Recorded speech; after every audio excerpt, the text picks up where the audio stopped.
விஜயால் நான் பயனடைந்தேன் அப்படின்னு யாராச்சும் பேட்டி கொடுத்துருக்காங்களா? விஜயால் நான் அழிஞ்சு போனதான் பேட்டி கொடுத்துருக்காங்க உட்காந்து பேசுகிறவங்க எல்லாருமே. நீங்கள் கரெக்டுங்களா இல்லை? நீங்கள் சொல்லுங்கள். பிடி சொல்லும் மாதிரி எடுத்துங்க. இளைஞர்களே நீங்கள் அவங்க பின்னாடி போகாதீங்க, உங்கள் பணத்தை இழந்து நாசம் போயிடுவீங்க. ஆனால் அஜித் என்ன தெரியுமா பண்ணார்?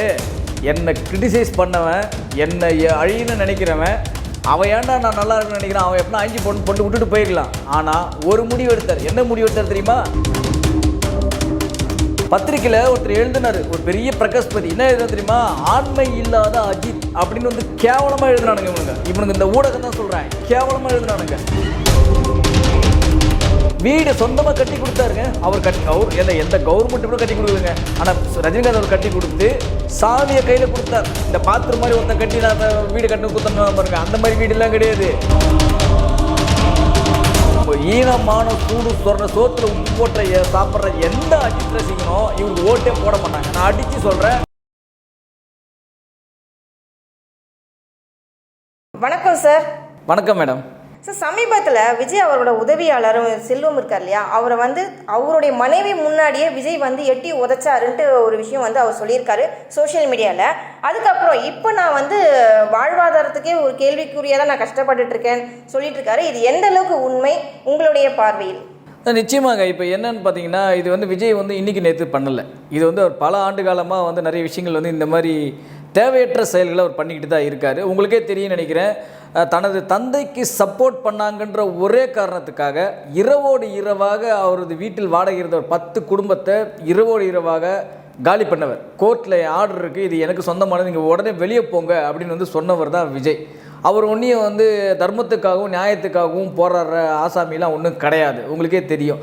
இன்னொரு விஷயம் என்னென்னா, இந்த செல்வம் என்ப நபர் முதல்ல யாரும் தெரிஞ்சுங்க. நிறைய பேருக்கு தெரிஞ்சிருக்க வாய்ப்பில்லை. கிட்டத்தட்ட புலி திரைப்படத்துக்கு முன்னாடி வரைக்கும் விஜய் அவர்களுடைய உழைப்புக்கும், விஜய் அவர்களுடைய வளர்ச்சிக்கும், விஜய் அவர்களுடைய இந்த மாதிரி ஒரு இடத்துக்கு அடைவதற்கும் இன்னொரு முக்கியமான மூல காரணமாக அமைந்தவர் யாருன்னா இந்த செல்வம் அவர்கள் தான். புலி படத்தில் கூட பார்த்திங்கன்னா அவருக்காக கொடையை பிடிச்சிலாம் நின்றுட்டுப்பார். வெயிலில் வந்து எங்கள் தலைவர் வந்து வெயிலில் வாடக்கூடாதுன்றதுக்காக கொடையை பிடிச்சி தான் நின்றுட்டுருப்பார் இந்த செல்வம் அவர்கள். ஏதோ ஒரு விஷயத்தில் இவருக்கும் இவரது மனைவிக்கும் பிரச்சனையா அப்படின்ற மாதிரி ஒரு டைமில் இவர் ஏதோ ஒரு சாப்பாடை கொண்டு வரும்போது அதில் ஏதோ ஒரு முடி இருந்ததாக எட்டி உதைத்ததாக வந்து அவரே பேட்டி கொடுத்துருக்காரு. நாம் கூட சொல்லலை, இதை வந்து அவரே பேட்டி கொடுத்துருக்காரு. ஸோ இது வந்து மறைப்பதற்கு ஒன்றுமே இல்லை. இன்றைக்கி என்ன ஆச்சுன்னா, அவருக்கு வந்து வாழ்வாதாரமே இல்லை. ஏன், இவர்கிட்ட வந்து மேலாளராக கிட்டத்தட்ட 20 ஆண்டுகளுக்கு மேலாக மேலாளர் என்ற திரு பிடி செல்வகுமார் அண்ணன் அவர்கள் கூட அவரை கூப்பிட்டு ஒரு 50,000 ரூபா வந்து உதவி பண்ணியிருக்காரு. ஸோ இந்த மாதிரி வந்து இவரை நம்பி இருக்கிறவங்களையே வந்து இவர் நல்லா பார்த்துக்கல. உங்களுக்கே தெரியும், இவரெல்லாம் வந்து நாளைக்கு தமிழ்நாட்டை ஆள போகிறேன் அப்படின்ற மாதிரி வந்து உட்காந்து மேடைக்கு மேடை கூவிட்டு இருக்காரு. நான் 200 கோடியை விட்டுட்டு வரேன், உச்சத்தை விட்டுட்டு வரேன், இதை விட்டுட்டு வரேன், அதை விட்டுட்டு வரேன் அப்படின்ற மாதிரி இவர் தான் மேடைக்கு மேடை கூவிட்டு இருக்காரு. ஆனால் இவரால் பயனடைந்தவர்கள் யாராச்சும் இங்கே பேட்டி கொடுத்து பார்த்துருக்கீங்களா? நீங்கள் யோசிச்சு பாருங்கள். விஜயால் நான் பயனடைந்தேன் அப்படின்னு யாராச்சும் பேட்டி கொடுத்துருக்காங்களா? விஜயால் நான் அழிஞ்சு போனதான் பேட்டி கொடுத்துட்ருக்காங்க உட்காந்து பேசுகிறவங்க எல்லாருமே. நீங்கள் கரெக்டுங்களா இல்லை? நீங்கள் சொல்லுங்கள். பிடி சொல்லும் மாதிரி எடுத்துங்க. இளைஞர்களே நீங்கள் அவங்க பின்னாடி போகாதீங்க, உங்கள் பணத்தை இழந்து நாசம் போயிடுவீங்க. அவனை நம்பி போனீங்கன்னா நீங்கள் நடுத்தருவு தான் வருவீங்கன்னு யார்? விஜயோடைய வளர்ச்சிக்கும், விஜயோடைய வாழ்வுக்கும், விஜயோட சினிமா கெரியருக்கும் ஒரு ஆணி வேறாக ஆலமரமாக இருந்த பிடி செல்வகுமார் சொல்கிறாரு. உங்களுக்கு தெரியும் நினைக்கிறேன். பிடி செல்வகுமார் சொல்கிறாரு, ஒரே படத்தில் என்னுடைய சினிமா வாழ்க்கையே காலி பண்ணிட்டான் அப்படின்ற மாதிரி அவர் சொல்கிறாரு. இன்றைக்கி உதவியாளராக இருந்தவர் இவர் சொல்கிறாரு. ஏன் அவரது அகில இந்திய ரசிகர் மன்ற தலைவராக இருந்த ரவிராஜன் யாருக்காச்சும் தெரியுமா உங்களுக்கு? இன்றைக்கி அவர் என்ன வேலை பார்த்துட்டு தெரியுமா? ஒரு ஹவுசிங் போர்டு அப்பார்ட்மெண்ட்டில் வாட்ச்மேன் வேலை பார்த்துட்டு இருக்காரு. உங்களுக்கு தெரியுமா? உங்களுக்கு விஜயோட தெருவா தேட்டரா போஸ்டரும் பேனர் அடித்து ஒட்டினவர் அவர் ரவிராஜன். நிறைய பேருக்கு தெரிஞ்சிருக்கும். அவர் இன்றைக்கி என்ன பண்ணுறது தெரியுமா சார்? ஒரு அப்பார்ட்மெண்ட்டில் வாட்ச்மேன் வேலை பார்த்துட்டு இருக்காரு. இப்போ தெரியுங்களா உங்களுக்கு? விஜயால் நான் வந்து வளர்ச்சி அடைந்தேன், விஜயால் நான் வாழ்வாதாரம் வந்து எனக்கு கிடைச்சதுன்னு சொல்லி யாராச்சும் இங்கே பேட்டி கொடுத்துருக்காங்களான்னு கேட்டிங்கன்னா நிச்சயமாக இல்லை. அது தனி மனிதனாக மட்டும் இல்லை, சினிமா துறையிலும் சரி, ஒரு தயாரிப்பாளர்கிட்ட இயக்குனராகட்டும், நான் விஜயால தாம்மா நான் வளர்ந்தேன், விஜயால தாம்மா நான் வாழ்ந்தேன், விஜயால தாம்மா நான் கோடி கோடியாக பணத்தை சம்பாதிச்சு பல படங்களை இயக்கணும்னு யாராச்சும் ஒருத்தர் பேட்டி கொடுத்து சொல்லுங்க பார்க்கலாம். யாருமே கிடையாது. ஸோ அப்படி இருக்கிற மாதிரி மனிதர் இருக்கும்போது எப்படி வந்து இவர் நல்ல விதமான நடந்திருப்பான்னு நீங்கள் நினைக்கிறீங்க? நீங்களே கொஞ்சம் யோசிச்சு பாருங்கள் சார். இதே தொடர்ந்து வந்து பார்த்தீங்கன்னா நடிகர் அஜித் வந்துட்டு இதே பீரியடில் தான் அவரும் ஃபீல்டுக்கு வந்தார். அவருடைய நிலைப்பாடு எப்படி சார்? அவருடைய கேரக்டர் எப்படி? இல்லை, நல்லதாக ஒரு கேள்வி கேட்டீங்க. நிறைய விஷயங்கள் வந்து அஜித் பற்றி சொல்லலாம். இப்போ வந்து இது அஜித்தை பெருமைப்படுத்துறதுக்காகலாம் இல்லை, உண்மையாகவே நடந்த நிகழ்வு. இது பல பேப்பர்லேயும் சரி பல ஊடகங்கள்லையும் வந்த செய்தி தான் இது. ஒரே ஒரு உதாரணம் மட்டும் நான் சொல்லிடுறேன். அஜித் அவர்கள் தனது வீட்டில் பணிபுரிந்தவர்களுக்கு எல்லாருக்குமே சொந்தமாக வீடு கட்டி கொடுத்துருக்காரு. அதை இப்போ பல நிறுவனங்களில் போயிட்டு பேட்டி எடுத்தே போடுறானுங்க. அந்த ஏரியாவுக்கு போயிட்டு அந்த நகருக்கு அஜித் நகர் அப்படின்னு பேர் வச்சு அங்கே கிட்டத்தட்ட ஒரு 10 வீடு 11 வீடு அவர் வீட்டு வேலை செஞ்சவங்க, தோட்டக்காரன், சமையல்காரன் அப்படின்ற மாதிரி ஒரு 10-12 வீடு ஒரே மாதிரி கட்டி கொடுத்துருக்காரு. யாருக்கும் எந்த பாரபட்சமும் இருக்கக்கூடாதுன்றக்காக அந்த 11-12 வீட்டையும் ஒரே மாதிரி கட்டி கொடுத்துருக்காரு அஜித். சரிங்களா? இவர் எப்படி நடத்துகிறான்னு பாருங்கள். இன்னொரு முக்கியமான விஷயம் கேளுங்க. ஒரு 2008 9 இந்த மாதிரி காலகட்டங்கள்னு நினைக்கிறேன், அவர் வீட்டில் பணிபுரிந்த ஒரு டிரைவர், இங்கே வேறு யாரும் இல்லை, அஜித்துக்கு டிரைவராக இருந்தவர், வீட்டில் பணிபுரிந்த ஒரு டிரைவர் அதாவது வேலைக்காரர்களோட உரையாடும் போது என்னென்னா அஜித்தை பற்றி தேவையில்லாமல் வந்து ஒரு கிரிட்டிசைஸ் பண்ணிட்டார். இப்போ நீங்கள் ஒரு ஆஃபீஸில் பார்த்துருப்பீங்களே, ஓனரை போயிட்டு ஸ்டாஃப் கூட போய் சொல்லி திட்டுவாங்களே, அந்த மாதிரி என்ன பண்ணுறாரு, ஒரு கிரிட்டிசைஸ் பண்ணிட்டாரு அந்த ஊழியர். அந்த ஊழியர் கிரிட்டிசைஸ் பண்ணதை அஜித் அவர்கள் கேட்டுட்டார். மறுநாள் ஒன்றுமே பண்ணல, ஒரு வேலையை விட்டு நீங்கள் போயிட்டு வாங்க அப்படின்னு சொல்லி அந்த என்ன செட்டில்மெண்ட் அதை கொடுத்து அனுப்பிச்சிட்டார்.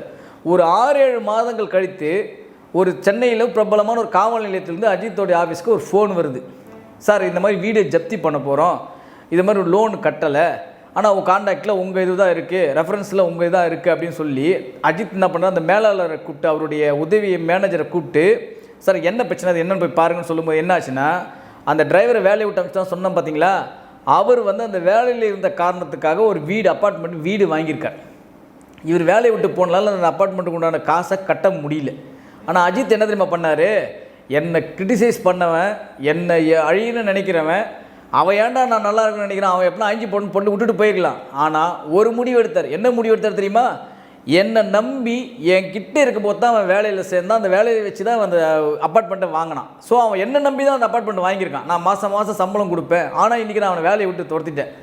பட் இருந்தாலும் அவன் என்னை நம்பி அந்த வீடை வாங்கினான்ல, எல்லா அமௌண்ட்டு செட்டில் பண்ணி அந்த வீட்டு சாவி அவன் கையில் கொடுத்துட்டு வந்தார்.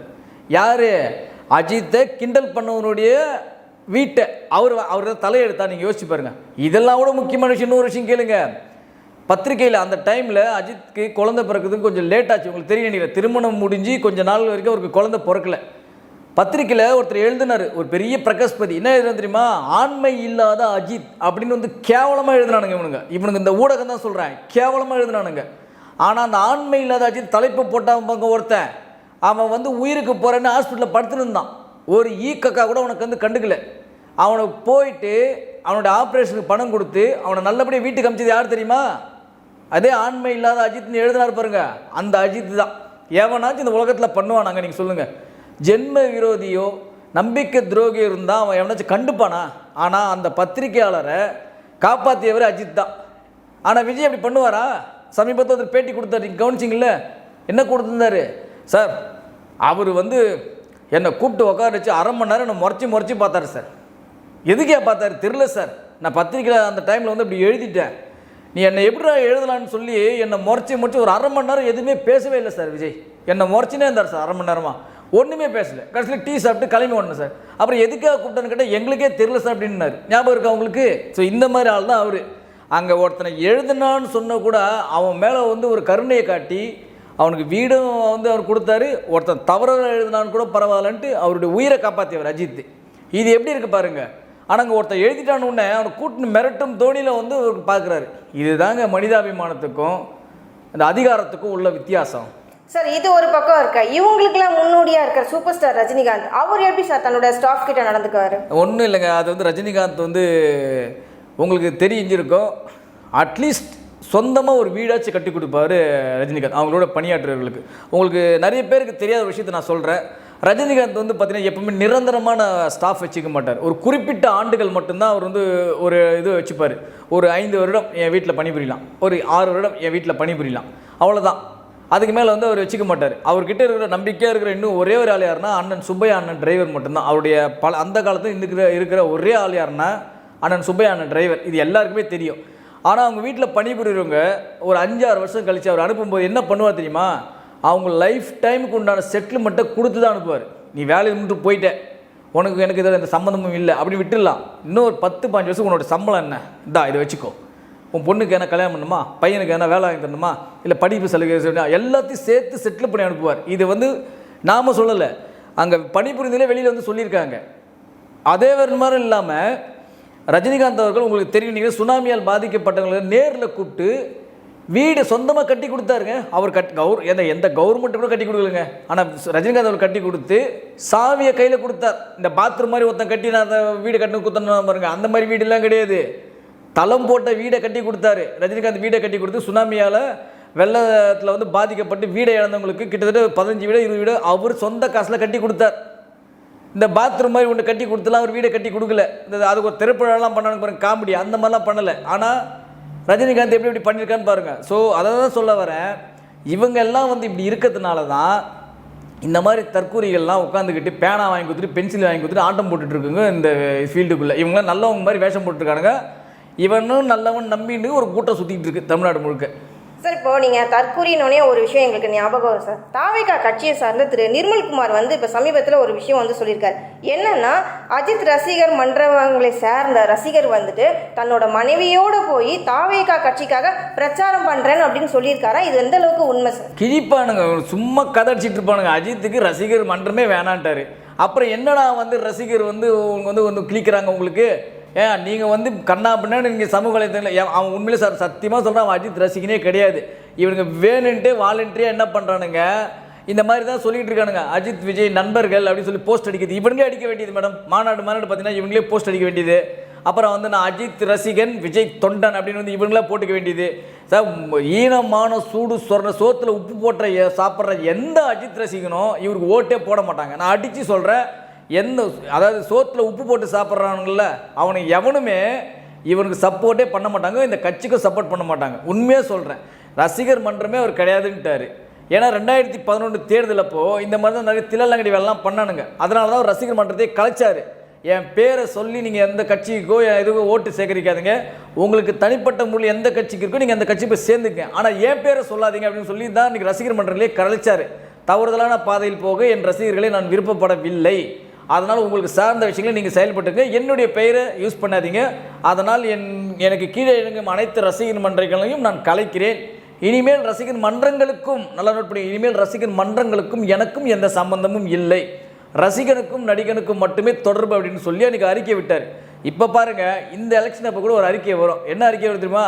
என்னுடைய பெயரை பயன்படுத்தி எந்த கட்சியிலும் சேராதீர்கள், எந்த கட்சிக்காக ஓட்டு கேட்காதீர்கள், உங்களுக்கு தனிப்பட்ட முறையில் தனிப்பட்ட உன்னுடைய பெயரை யூஸ் பண்ணி போய்க்கோ, அஜித் ரசிகன் மன்றத்தில் இருக்கேன் அப்படின்னு சொல்லிட்டுலாம் போகாத அப்படின்ற மாதிரி கண்டிப்பாக இந்த வாட்டியும் ஒரு அறிவிப்பு வரும். இதை எழுதி வச்சுங்க, இதான் நடக்க போகுது பாருங்கள்.